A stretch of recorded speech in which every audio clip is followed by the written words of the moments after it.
We got to get over to Lindsay. It feels like it kind of did stop a little bit on our studios, but we were hearing the rain pouring down this morning and a lot of you across central Indiana. So Lindsay, what's on tap for us for our forecast today? Yeah, this morning round of rain just kind of popped up and it's going to stick with us at least for a little longer. We've been monitoring outside on the radar as well as how this is impacting your roads. We're going to talk about a new traffic accident on 65 near the South Split coming up. But first, want to kind of break down what this is doing as it's popped up along kind of a stagnant boundary that's just been hanging out here in central Indiana during the overnight. We are starting to see some heavier areas of rain developing along that. So right now, getting ready to make its way into Cicero down toward Noblesville, downtown Noblesville, getting in on some of that heavy rain as well as the Fishers area.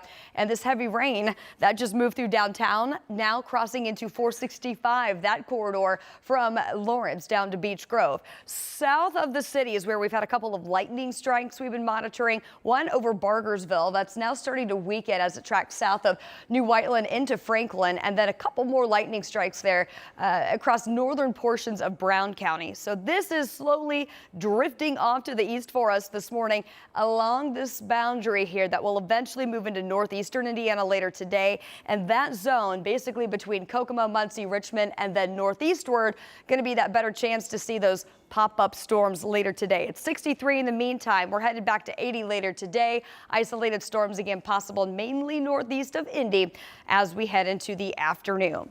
Well, it's 6:02 now. Need to get you out to the traffic center as we are again following that new crash on 65 northbound. Want to show you where this is located.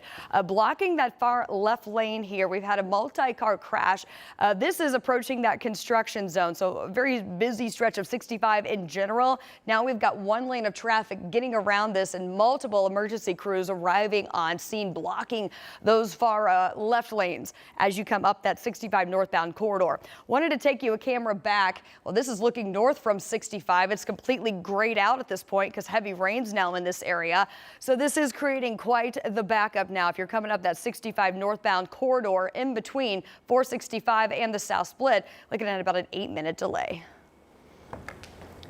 All right, thank you, Lindsay. Your time right now is 6:03, and state leaders are working to fix that issue on those scam messages that a lot of you may have gotten yesterday or even text. Yeah, they were everywhere, so you probably received one of them or the text or emails. They both came in claiming you owed money, maybe on tolls or taxes.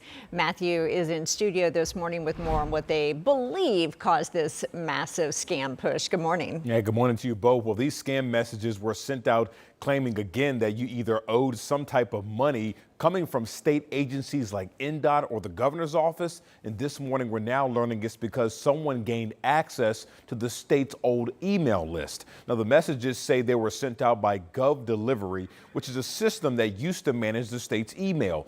13 News learned that the company Ganacus used to use that system for services with the state. Now, they sent 13 News a statement reading in part, quote, "While we cannot comment on specific contracts with our customers, we want to assure our customers and the public that this incident does not involve a breach of Ganacus systems, which remain secure."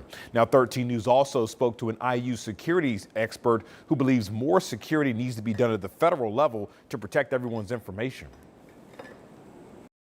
That's why you need to do as much as we can, frankly, as a state and even at the federal level, to make sure that we're holding companies accountable for their practices, right? Because in this case, you know, it's really those organizations that can move the levers and help protect folks. Now, right now, the Indiana Office of Technology is working with the company that kind of issued all this, and they say they're still working to, working with the company that used to deliver those messages. So hopefully right now the IOT is working to hopefully stop all of these messages together. In the meantime, the state does say if you do receive a text or email, obviously don't click on that link, just simply delete them. Of course, this is something we'll continue to monitor until this issue is completely resolved. And that's important because usually they're after money, but the amount was so low when I got one that I would have fallen for it. So thank you, Matthew, for that tip. Sure.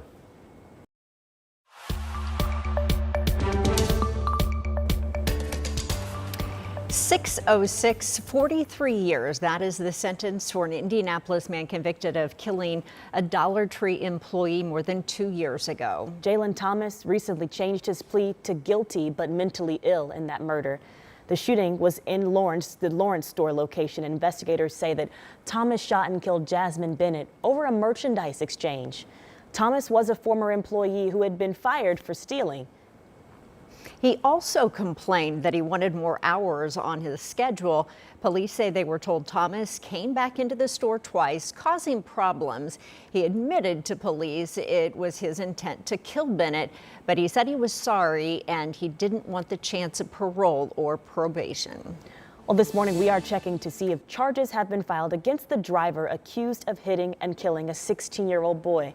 The Madison Sheriff's Office now tells 13 News the 77-year-old is facing a preliminary charge of leaving an accident resulting in death. The crash killed Darkin Jeske Saturday night in Elwood. Investigators say the suspect told them that he was aware he hit something before leaving the scene and driving another 10 miles. Well, this morning, plans for a massive data center in Hancock County are on hold. Surge Development is withdrawing its rezoning application plans. Residents there had really pushed back on the rezoning plan of 775 acres of farmland just east of Indianapolis Regional Airport near Tuttle Orchards. The Surge owners tell 13 News, based on that recent feedback, the best move really is to just push pause. A statement from owner Chris King said, in part, the Hancock County megasite remains a strategically important opportunity to advance the county's economic development and infrastructure goals, but it's equally important that this be a community-focused process. We are committed to working collaboratively and ensuring we get this right. Well, this morning we are getting some insight into the future of the old rail yard near the Monon Trail on the north side. The property is known to neighbors as, quote, the Bulge. It's between 25th and 28th Street. Neighbors tell 13 News it's a prime location for redevelopment because of its close proximity to downtown. Well, recently they talked with the city to hear about plans for that site. To us, it has the potential to become something wonderful to help the neighborhood grow. We're excited to see what might go in there. Anything from a grocery store to maybe small shops on the Monon, so you can stop in, have a cup of coffee, maybe some cocktails. Right now, there is no timeline for the project. City leaders do say the state that they are working with environmental consultants to make sure the land is safe to develop. Neighbors say they're hoping to see the project come together soon. This morning, the City County Council is moving forward with plans to allocate millions of dollars, mostly to DPW road projects in Indy. This proposal would allocate more than $27 million in supplemental income tax revenue to city-county departments. It would help pay for things like road repairs and new snowplows for when the time comes. What we hear from our constituents day in and day out is really about roads. Even sitting in committee this evening, I had an email about potholes. And so it's, we have effective forms of addressing these in a short-term, one-time commitment like the spring fiscal. And we want to make sure that we're appropriating the dollars to where we're being asked for. Now, there is some debate over some of the money being directed to other areas than what people have asked for. The full council will take up that proposal. It's 164. That'll be on June 9th.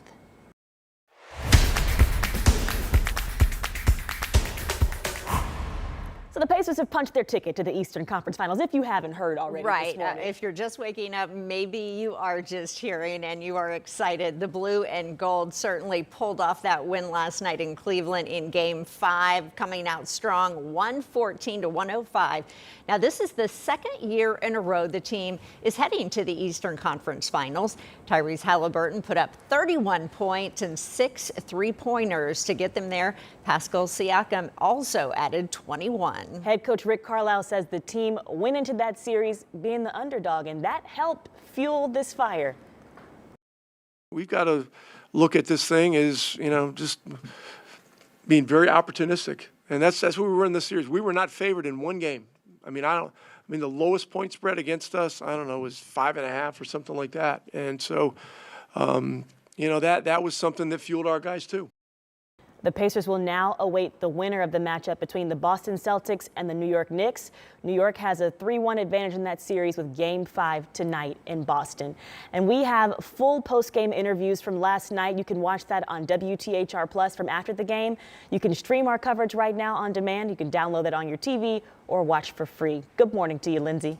Well, good morning. It is a stormy start to our Wednesday. Nothing severe out there, but the radar, it's been very busy with heavy downpours moving through the city. We've been monitoring our NDOT cameras on our local interstates as well as with our drive cam. That's going to be fired up for you this morning. We've got heavy pockets of rain, even the potential of a little lightning now near Bargersville.